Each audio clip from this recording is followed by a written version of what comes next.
And there is not a lot of time to get that spending bill to keep the government from shutting down. Only 12 legislative days before September 30th. We do expect to see the president this afternoon around 4 o'clock Eastern Time, meeting with key members of Congress as well as top administration officials to talk about taxes. Allison? Yes, the clock is ticking, Joe. You're right. Thank you very much for the update from the White House. Joining us now is Democratic Congressman Henry Cuellar of Texas. He serves on the Appropriations Committee and also co-chairs the Blue Dog Coalition. Congressman, thanks so much for being here. Thank you so much. From where you sit this morning, knowing all of the challenges of immigration reform and the tight deadline, what do you think is going to happen to these 800,000 dreamers? You know, first of all, yeah, I think your story said it well. The to-do list for Congress is just tremendous. And we only have a few days to get this done, a lot of them before September 30th. And also remember, at the end of September 30th, the budget rules, the special budget rules for trying to repeal the Obamacare also leave. So there's a lot of things that are going to happen this month of September. My state of Texas also filed joined the lawsuit to get rid of the Dreamers, which is a mistake. It's a mistake. I've seen immigration reform for the last 12 years that I've seen here, and it's one of the most emotional issues that I've seen on the side of the Republican Party. And I think what's going to happen if the president delays this for 6 months, it's going to make it difficult. I hope we can pass the DREAM Act, and I'm going to do everything possible. But it's going to cause, in my opinion, a civil war within the Republican Party.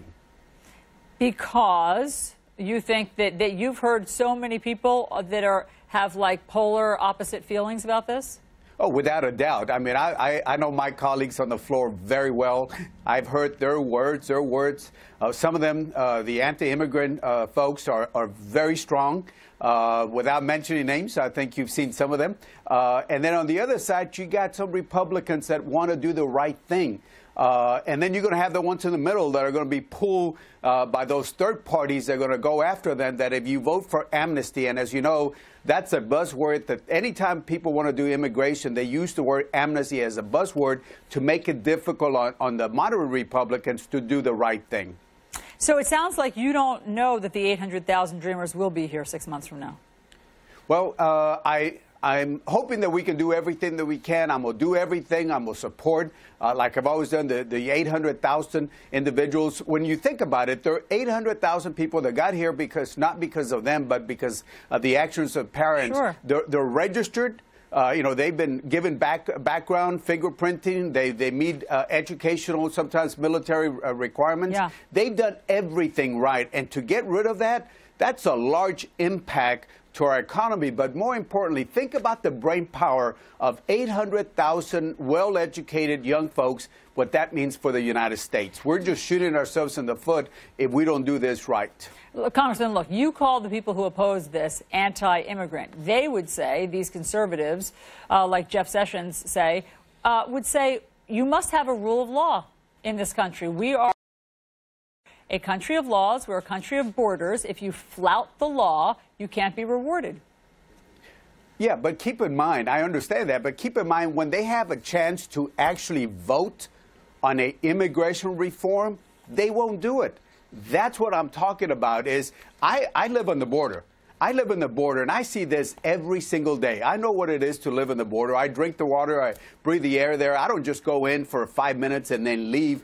I've lived there in my lives, and I'm telling you, I believe in law and order, and I want to make sure that we follow the rules. But at the same time, when we have an opportunity to vote on an immigration bill, what happens?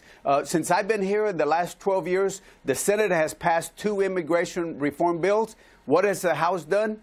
Nothing. Nothing at all, because we can't get our House members, some of them want to, but we just can't get the House to vote on it. 2 immigration bills that have passed from the Senate, and we still haven't done it ourselves. Very, very quickly, in terms of compromise, in order to keep the Dreamers here, would you be willing to vote for money to pay for President Trump's border wall? No. No, there are 2 separate things. A wall is a 14th century solution to a 21st century situation that we have. Are we going to still insist on putting money for the wall when we have Harvey that's going to cost us billions of dollars in Texas. No, what I want to see is sensible border security. You know, make sure we have electronics, cameras, sensors, the right mixture of personnel. Make sure that we work with our neighbors to the south, Mexico and Central America, to hold off as many people from coming over. We got to be smart on how we secure the border instead of just coming up with a 14th century solution called the wall. Congressman, while I have you here, we've been talking so much this morning about North Korea and what the solution is to North Korea. We just had two very knowledgeable guests. David Sanger from the New York Times, who has new reporting on the sort of the behind-the-scenes dealings, as well as John Kirby, formerly of the Pentagon. They have spoken to experts who say maybe it's time to accept that North Korea is a nuclear power. Accept that that is true, stop fighting it, and then go to the table with Kim Jong-un from that position. Are you ready to accept that that's where we are with North Korea? You know, I'm not there yet, and I sit on the defense appropriations. I sit on Homeland, so I deal with FEMA and some of the issues that we have here, but also on defense appropriations. You know, we've heard from our experts, and it's difficult because the options are not very nice. They can actually be very ugly. The pain that can be inflicted to South Korea as we go after North Korea can be there. I do know that if we are adding sanctions, what else can we sanction? We're going to focus on petroleum. We're going to focus on energy. But keep in mind, what is it, about 90% of all the trade that North Korea has is China. China is going to be key. China will be key. And if we don't get to that part, we're not going to be able to sanction anything else if China doesn't play a role. And then we got to look at those options. Yep. Congressman Cuellar, thank you very much.